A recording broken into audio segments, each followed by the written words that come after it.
Aceh adalah sebuah provinsi di Indonesia yang ibu kotanya berada di Banda Aceh.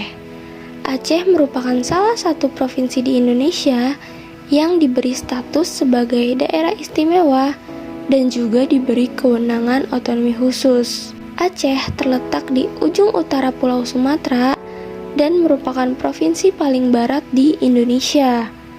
Menurut hasil sensus Badan Pusat Statistik tahun 2020, jumlah penduduk provinsi ini sekitar 5.274.871 jiwa.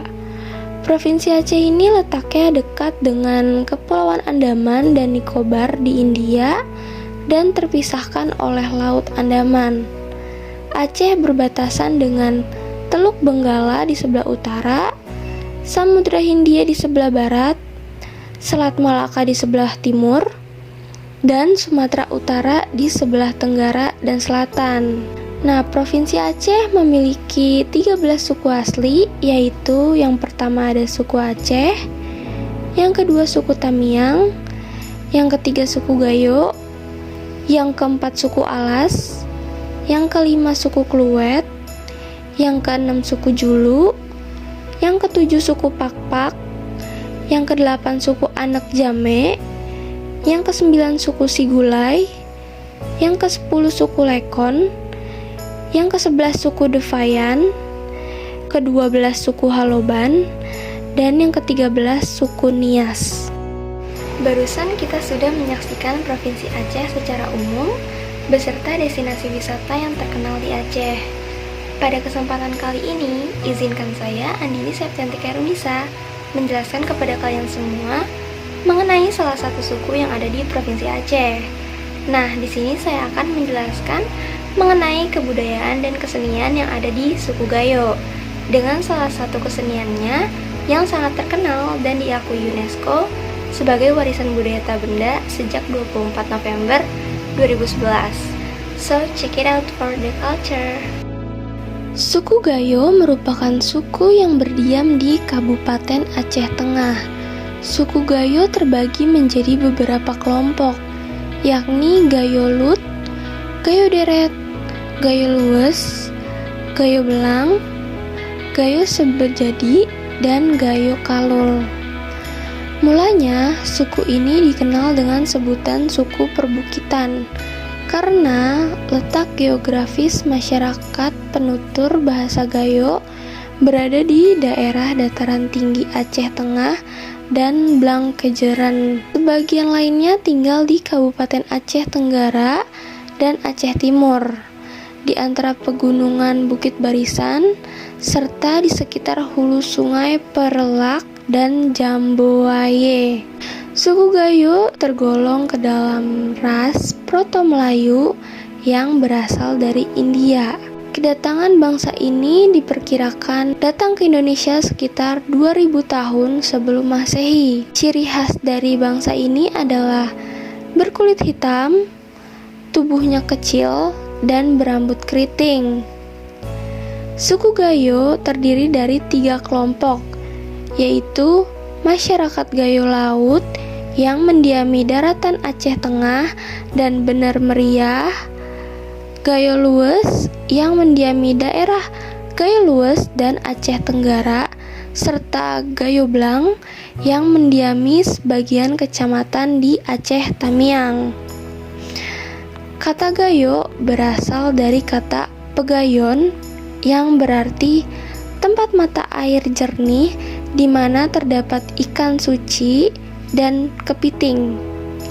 Konon, dahulu serombongan pendatang suku Batakaro datang ke Blang Kejeren dengan melintasi sebuah desa bernama Porang. Di perjalanan mereka menjumpai sebuah perkampungan, terdapat sebuah telaga yang dihuni seekor kepiting besar. Kemudian mereka melihat binatang tersebut dan berteriak Gayo-Gayo. Dari sinilah daerah tersebut dinamai dengan Gayo. Bahasa yang digunakan adalah bahasa Gayo. Seperti yang diketahui bahwa orang Gayo itu terbagi atas beberapa kelompok, yaitu kelompok orang Gayo Lut, gayo deret, gayo luwes, gayo belang, sebejadi, dan kalul. Masing-masing kelompok ini dipisahkan oleh batas alam dengan prasarana komunikasi yang buruk, sehingga sulitnya terjadi kontak antara satu kelompok dengan yang lainnya. Kontak yang terbatas antara kelompok-kelompok ini dalam jangka waktu yang relatif lama dan berbedanya pengaruh luar yang diperoleh menyebabkan terlihatnya variasi dalam bahasa mereka.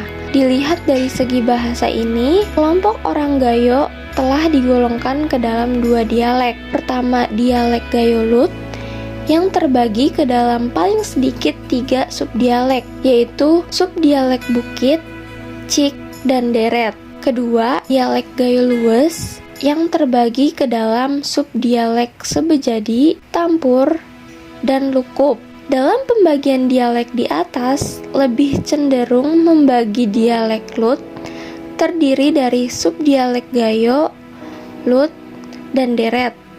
Sedangkan Bukit dan Cik merupakan subdialek. Demikian pula dengan dialek Gayo Luwes terdiri dari subdialek Gayo Luwes dan Serbejadi. Subdialek Serbejadi sendiri meliputi sub-sub dialek Serbejadi dan Lukup. Sistem pengetahuan. Jika pengetahuan diartikan segala sesuatu yang diketahui dan dijadikan milik diri sendiri dan dapat diteruskan kepada generasi berikutnya, maka pengetahuan orang Gayo ini cukuplah tinggi. Hal ini terlihat dalam menentukan kapan waktu bersawah dimulai, melakukan penyidikan terhadap calon menantu dengan istilah beramal tidur mimpi JG, yang artinya mereka sudah memahami pengaruh genetik dalam kehidupan manusia, lalu membuat ceritera terhadap gejala alam. Ceritera tersebut mengandung peringatan agar tidak melanggar hukum perkawinan adatnya, seperti atu belah, inen mayak pukes, putri ijo, putri bensu, dan mereka juga mampu melakukan jual beli secara barter dengan daerah lain, yaitu pesisir Aceh Timur, Utara, serta Barat. Lalu mereka juga sudah dapat menangkap ikan tanpa kail dan umpan, termasuk membuat rumah dan keben atau tempat menyimpan beras, serta cara menumbuk padi, ada jingki, roda, lesung, dan alu. Mereka mengambil air dengan bahan dari tanah, yaitu gerabah, lalu mengolah kulit kayu untuk jangkat atau tali rami yang dijalin. Nah, itu semua membuktikan bahwa tingginya pengetahuan orang Gayo. Budidaya tanaman padi. Hampir semua di tanah Gayo, orang menanam padi di sawah untuk memenuhi kebutuhan mereka. Di tanah Gayo ini, segala pekerjaan di sawah pantang dikerjakan pada hari Jumat dan hari Rabu Nas atau Rabu Nahas, yaitu hari Rabu yang jatuh pada tiap akhir dan awal bulan. Orang-orang yang kurang mampu biasanya mengerjakan sawahnya dengan cangkul. Nah, dengan adanya perkembangan zaman, maka masyarakat Gayo mulai mengerjakan sawahnya dengan bantuan kerbau, sapi, dan kuda yang biasa dinamakan mengoro. Suatu adat kebiasaan bagi suku Gayo, sesudah hasil panen terkumpul, padi yang telah terkumpul dibiarkan selama 4 hari dalam seladang untuk diberi minum, dengan cara 1 kendi air yang telah berisi air ditutup dengan daun kayu atau sensung yang kemudian dibenamkan di tengah timbunan padi sebatas leher kendi. Kemudian kendi tersebut diasapi dengan kemenyan. Kemudian kegiatan ini disebut dengan nalu semangat nirom atau memanggil semangat padi. Selama padi diberi minum disebut hari pantangan. Artinya sebelum habis hari-hari itu, maka padi belum boleh dibersihkan. Setelah kegiatan tersebut, maka padi disimpan di dalam peberasan. Makna dari peberasan sendiri adalah setiap benda yang disimpan di dalamnya akan awet, dan bila menanam padi tersebut dipercaya bisa segera kenyang. Selama hari penyimpanan padi berlangsung, padi sangat pantang juga untuk dikeluarkan, baik untuk dijual, membayar hutang, dan sebagainya. Di sini terdapat larangan untuk perempuan yang sedang menstruasi untuk masuk ke dalam keben atau lumbung padi. Pemberasan biasanya terbuat dari anyaman. Terdapat pula pantangan dalam pengambilan padi, yang mana padi tidak boleh terus-menerus diambil sampai kosong. Kopi Gayo. Di tanah Gayo sampai saat ini belum ada yang mengetahui sebab dari menjamurnya pohon kopi di daerah tersebut. Mereka menganggap pohon kopi tersebut merupakan pohon liar, sehingga mereka hanya memanfaatkan batang atau cabangnya untuk membuat pagar kebun. Dan buah kopi yang telah matang hanya dibiarkan saja dimakan oleh burung. Ada pendapat yang menyebutkan bahwa burung itulah yang menyebarkan kopi di tanah Gayo. Orang Gayo pun tidak mengerti bahwa tanaman yang dianggapnya liar tersebut dapat dijadikan minuman segar. Namun ada pula yang mereka tahu dari tanaman tersebut, yakni menjadikan tanaman tersebut sebagai teh dengan cara membakar daunnya. Namun pada akhirnya mereka mengetahui bahwa buah kopi yang telah dikupas dapat dikeringkan dan menghasilkan uang. Peternakan. Pengetahuan orang Gayo dalam hal peternakan tidaklah tinggi. Ternak yang biasa dipelihara masyarakat suku Gayo adalah kerbau atau koro. Dalam pemeliharaannya, pada malam hari kerbau harus dinyalakan api. Hal ini merupakan cara untuk mengumpulkan kerbau-kerbau, dan dengan sendirinya kerbau tersebut tidur mengelilingi api yang telah dinyalakan. Namun tidak hanya dengan cara tersebut, ada pula ternak-ternak yang dimasukkan ke dalam kandang. Selama musim sawah, ternak-ternak dijaga jangan sampai memasuki area persawahan. Dan barulah setelah selesai panen, ternak tersebut dibiarkan merumput. Masyarakat Gayo mengharapkan dengan merumputnya kerbau tersebut memberikan sisi lain yang menguntungkan dari kotorannya.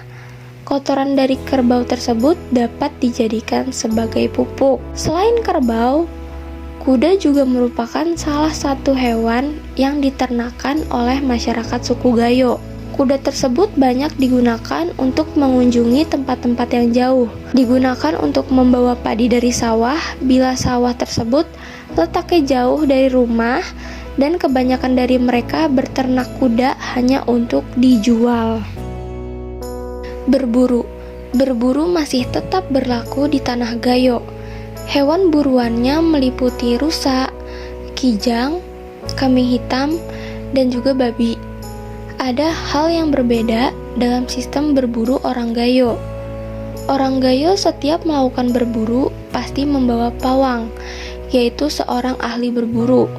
Pawang ini memiliki banyak anjing pemburu yang bila berburu ia bawa untuk mengendus hewan buruan. Dalam perburuan ini pun ada aturannya.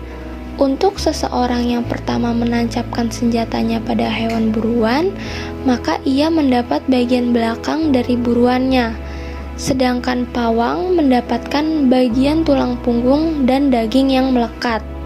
Selebihnya daging itu dibagikan kepada anggota perburuan. Selain itu, masyarakat Gayo juga berburu burung. Mereka menggunakan alat sumpitan dengan perekat dan juga jaring, atau memasang penjara atau penjere tama. Nah, menangkap burung dengan jaring, puket, dan ontang yaitu jenis alat yang sifatnya lentur. Biasanya alat ini terbuat dari ranting bambu yang ditancapkan di tanah dan ujungnya dilengkungkan menggunakan sepotong tali sampai ke tanah. Jika terinjak burung, Maka dengan tepat burung terjerat lalu melentur ke atas. Pengobatan. Dalam pengobatan penyakit gondok, orang Gayo biasa minum air renggayung yang dicampur dengan air terong peret.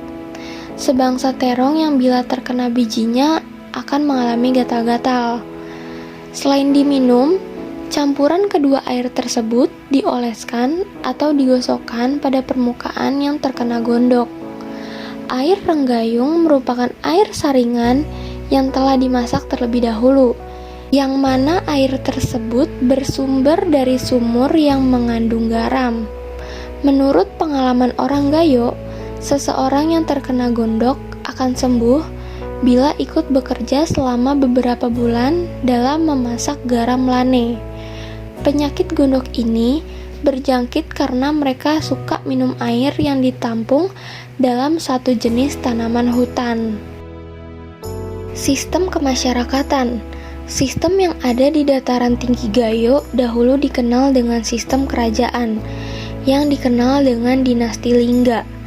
Sistem pemerintahan kerajaan atau tradisional berupa unsur kepemimpinan yang disebut sarak opat, atau 4 unsur dalam satu ikatan terpadu, terdiri dari 1 raja yang berfungsi memelihara keadilan di kalangan rakyatnya, yang kedua ulama atau imam yang berkewajiban membimbing dan melaksanakan ajaran agama Islam, terutama yang fardu dan sunnah yang baik, yang ketiga petue atau orang yang dituakan dan dipandang berilmu, yaitu orang yang meneliti dan mengevaluasi keadaan rakyat atau masyarakat.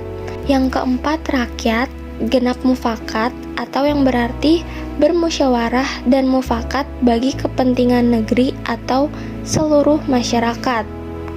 Raja dan ulama memiliki fungsi dan berperan sangat penting dalam pemerintahan, karena raja melaksanakan prinsip edet monukum bersifat wujud, atau adat menjatuhkan hukuman karena ada bukti yang jelas. Ulama melaksanakan prinsip hukum monukum bersifat kalam, atau hukum Islam menetapkan hukum berdasarkan firman Allah dan sunnah Rasulullah. Masyarakat Gayo, sebagaimana masyarakat Aceh lainnya, adalah masyarakat yang tergolong taat menjalankan ajaran agama Islam. Hal ini karena adanya pemahaman di tengah-tengah masyarakat bahwa sistem budaya mereka berasal dari 2 sumber. Pertama, sumber leluhur yang bermuatan pengetahuan, keyakinan nilai, norma-norma yang kesemuanya dinyatakan, adat serta kebiasaan yang tidak mengikat yang disebut resam. Yang kedua, sumber agama Islam berupa akidah, sistem keyakinan, nilai-nilai, dan kaidah-kaidah agama disebut dengan hukum. Di samping itu, suku Gayo juga mengenal prinsip-prinsip adat yang mereka anut. Hal ini untuk meluruskan prinsip-prinsip adat yang ada. Nah, prinsip tersebut meliputi 4 hal, yaitu yang pertama, dunia terpancang adalah harga diri yang menyangkut hak atas wilayah. Yang kedua, nahma teraku adalah harga diri yang menyangkut kedudukan yang sah. Yang ketiga, bela mutan adalah harga diri yang terusik karena ada anggota kelompoknya yang disakiti atau diganggu. Yang keempat, malu tertawan adalah harga diri yang terusik karena kaum wanita atau kelompoknya diganggu atau difitnah orang lain. Masyarakat Gayo hidup dalam komuniti kecil yang disebut kampong. Setiap kampong dikepalai oleh seorang gecik. Kumpulan beberapa kampung disebut kemukiman yang dipimpin oleh mukim. Pada masa sekarang, sistem pemerintahan mengikuti sistem pemerintahan nasional yang membedakan dengan daerah lain yang ada di Indonesia, yaitu terdapat beberapa buah mukim. Mukim merupakan bagian dari kecamatan, dengan unsur-unsur kepemimpinan terdiri atas gecik, wakil gecik, imam, dan cerdik pandai yang mewakili rakyat. Pada pemerintahan yang ada di dataran tinggi, Gayo tidak mengenal dengan sistem RT atau RW yang ada hanya satu bagian yang disebut sebagai dusun, dipimpin kepala dusun dan perangkatnya. Sistem peralatan dan teknologi. Perumahan penduduk. Letak rumah Gayo biasanya membujur dari timur ke barat. Letak tangga yang menuju pintu masuk juga biasanya dari arah timur atau utara. Rumah yang dianggap normal letaknya dibangun timur ke barat disebut bujur, dan bila letaknya utara ke selatan disebut lintang. Jika tidak sama sekali mengikuti arah mata angin, maka rumah seperti ini disebut sirung gunting. Semua perkayuan yang dipakai seperti pada balok penyangga dari tiang ke tiang disusun pangkal sesama pangkal. Dipasang di arah pintu masuk, arah kelepo, dan anyung sebelah timur. Sedangkan bagian ujung kayu diletakkan ke arah barat. Inilah sebabnya rumah di Tanah Gayo terdapat sebutan bagian ralik atau pangkal, ujung, dan lah atau tengah. Rumah adat 7 ruang. Rumah adat 7 ruang atau umah edet pitu ruang adalah peninggalan Raja Baluntara yang nama aslinya Jalaluddin. Sudah berdiri sejak pra-kemerdekaan. Rumah adat itu adalah bukti sejarah orang Gayo yang masih ada.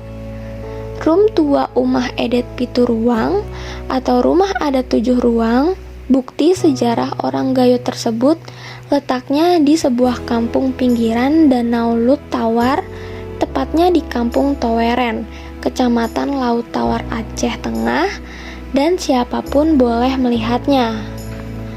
Rumah adat Umah Pitu Ruang Toweren dibuat dari kayu pilihan. Diameter tiang penyangganya pun seukuran dekapan dewasa. Tidak diketahui tahun berapa rumah itu dibangun, tetapi menurut cerita, bangunannya sudah berdiri sebelum kolonial Belanda masuk ke dataran tinggi Gayo. Umah edet pitu ruang Gayo tersebut tidak menggunakan paku, tetapi dipasak dengan kayu dan bermacam-macam ukiran di setiap kayu. Ukiran tersebut bentuknya berbeda-beda. Ada yang berbentuk hewan, dan ada yang berbentuk seni kerawang Gayo yang dipahat khusus. Walaupun tidak menggunakan paku, tetapi kekuatan rumah adat pitu ruang tersebut sangatlah kuat, dengan bahan kayu yang sangat bermutu. Luas umah edet pitu ruang ini panjangnya 9 meter dengan lebar 12 meter. Berbentuk rumah panggung dengan 5 anak tangga menghadap utara. Sementara di dalamnya terdapat 4 buah kamar. Selain 4 kamar, ada 2 lepo atau ruang bebas di arah timur dan barat. Semua sambungan memakai ciri khas tersendiri menggunakan pasak kayu. Hampir semua bagian sisi dipakai ukiran kerawang yang dipahat dengan berbagai motif, seperti putar tali dan sebagainya. Di tengah ukiran kerawang terdapat ukiran berbentuk ayam dan ikan yang melambangkan kemuliaan dan kesejahteraan. Sementara ukiran naga merupakan lambang kekuatan, kekuasaan, dan karisma. Peninggalan Raja Baluntara bukan hanya bangunan tua yang bertengger di Kampung Toweren Uken, tetapi aset bersejarah lain masih tersimpan rapi oleh pihak keluarga seperti bawar. Bawar adalah sebuah tanda kerajaan yang diberikan oleh Sultan Aceh kepada Raja Baluntara. Selain bawar, yang masih disimpan oleh keluarga keturunan raja itu ada piring, pedang, cerkak, dan sejumlah barang peninggalan yang sangat bersejarah. Di belakang rumah adat tersebut, dahulunya ada rumah dapur di bagian selatan yang ukurannya sama dengan ruang utama yang berukuran 9x12. Selain itu, juga ada mersah, kolam dan roda, alat penumbuk padi dengan kekuatan air. Sekeliling rumah Pitu Ruang tersebut pada tahun 1990 dibuat pagar kawat oleh suaka sejarah dan peninggalan purbakala Banda Aceh. Sistem mata pencaharian hidup. Topografi alam yang berlembah-lembah, berbukit-bukit dengan hamparan kopi, mayoritas penduduk bermata pencaharian sebagai petani kopi, peternak, palawija, home industry, nelayan, dan pedagang. Yang menonjol di dataran tinggi Gayo adalah perkebunan kopi yang sangat bagus, juga didukung dengan tanah yang subur dan udara yang sejuk. Dataran tinggi Gayo merupakan penghasil kopi terbesar di Provinsi Aceh. Rata-rata kopi yang dihasilkan diekspor ke luar negeri seperti Jepang, Jerman, Singapura, Malaysia, Amerika, dan Belanda. Dataran tinggi Gayo juga terkenal dengan hasil palawijanya yang mengisi semua sektor pasar di Provinsi Aceh. Rata-rata hasil palawija yang dihasilkan dikirim ke ibu kota provinsi untuk menunjang kebutuhan masyarakat perkotaan. Dataran tinggi Gayo memiliki berbagai potensi yang dikembangkan masyarakat, tergantung pada tempat dan kondisinya. Karena tidak semua lahan yang ada di Gayo dapat ditanam perkebunan kopi. Ada beberapa sektor yang dipakai sebagai tempat untuk beternak seperti daerah Isak Ningge dan Lumut di Kecamatan Isak. Mayoritas penduduk di sini menggembala ternak seperti kerbau, sapi, domba, biri-biri, dan kambing. Sistem religi. Dasar kepercayaan di seluruh tanah Gayo adalah satu, yang mana setiap orang Gayo sudah memeluk agama Islam. Kaidah Islam sudah tertanam dalam kehidupan orang Gayo. Islam mengutamakan keyakinan para penganutnya yang terdahulu, sehingga pandangan mereka terhadap orang-orang luar hanya didasarkan pada kacamata keislamannya saja. Pola kepercayaan orang Gayo di luar agama Islam sampai saat ini masih tersisa. Hal ini terlihat dari masyarakatnya yang masih mempercayai tahayul, dunia roh halus, dan pemujaan suatu tempat. Kesenian Didong, sebuah kesenian rakyat Gayo yang keseniannya memadukan unsur tari, vokal, dan sastra.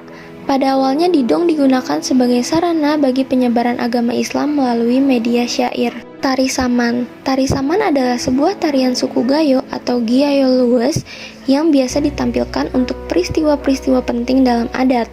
Syair dalam tarian Saman mempergunakan bahasa Arab dan bahasa Gayo. Selain itu, biasanya tarian ini juga menampilkan untuk merayakan kelahiran Nabi Muhammad SAW.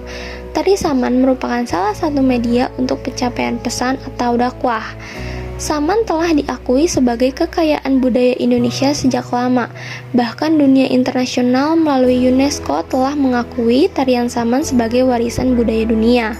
Kebanyakan orang hanya tahu bahwa tari Saman berasal dari Aceh. Tarian yang memiliki keunikan berupa kekompakan penari yang luar biasa ini sebenarnya sangat beragam di Aceh. UNESCO bukan hanya mengakui bahwa Saman merupakan warisan budaya dunia, tapi juga mengakui bahwa asal-muasal tarian Saman adalah dari Kabupaten Gayo Luwes.